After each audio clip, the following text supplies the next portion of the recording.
안녕하세요. 철순의 세금연구소 김철훈 세무사입니다.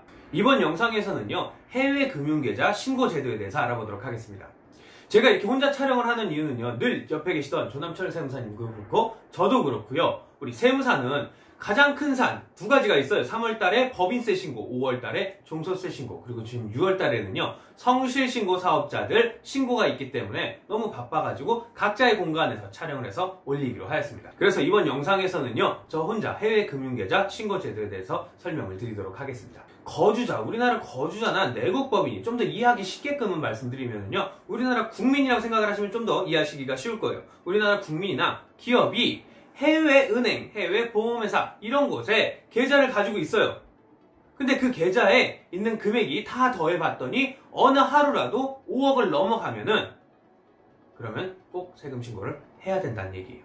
근데요, 이게 365일 매일매일 다 계산을 하기엔 너무 바쁠 수 있으니까 처음엔 그렇게 제도가 시행이 됐지만요, 매월 말, 1월 말, 2월 말, 3월 말, 4월 말 이렇게 12번을 계산을 해봤을 때 어느 하루라도 5억이 넘어가면은 요번 6월 1일서부터 6월 말, 근데 6월 말은 일요일이어서요 7월 1일까지 꼭 국세청에 신고를 하셔야 됩니다. 신고를 하실 때는요 1월 말일, 2월 말일, 3월 말일 다 계산을 해보신 다음에 그 중에서 가장 많은 날의 내역을, 상세 내역을 보고를 하셔야 돼요.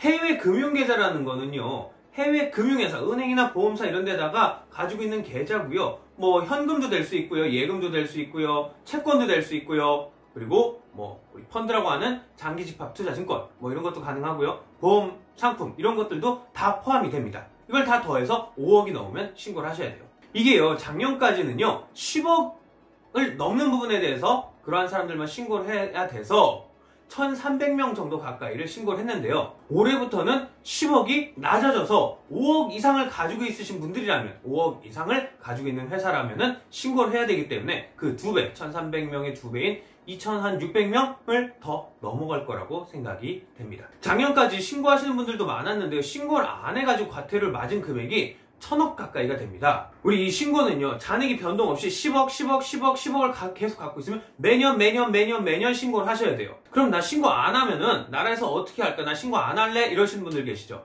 자, 그러신 분들은 여기를 보시면은요, 국가 간 금융정보 자동교환 제도라고 해가지고 은행에 가서 제가 하나 받아온 거예요. 대부분 우리나라 은행이 이 제도에 참여를 하고 있습니다. 이 은행들에서는요, 이 은행에 보유하고 있는 계좌를 가지고 있는 미국인, 일본인, 뭐 홍콩 사람의 계좌 내역을 미국, 일본, 홍콩에 보내주는 거예요. 그 국세청에. 대신에 우리나라 국세청도 마찬가지로 미국과 일본과 홍콩에 우리나라 사람이, 우리나라 기업이 가지고 있는 계좌를 다시 받아올 수 있겠죠. 자, 이 제도에 참여하고 있는 나라가 올해 102개국, 거의 대부분의 전 세계에서 한다고 보시면 될 것 같으세요. 점점 더 이 많은 나라들이, 더 많은 나라들이 참여를 하고 있기 때문에 뒤로 가면 갈수록 더욱 더 불리해질 거라 생각이 됩니다. 과태료는요, 내가 가지고 있는 재산이 20억까지다 그러면 10%의 과태료가 나오고요, 뭐 50억이다 그럼 20억까지 10%, 20억부터 50억까지 이 30억에 대해서는 15%, 그리고 50억을 넘게끔 갖고 있으면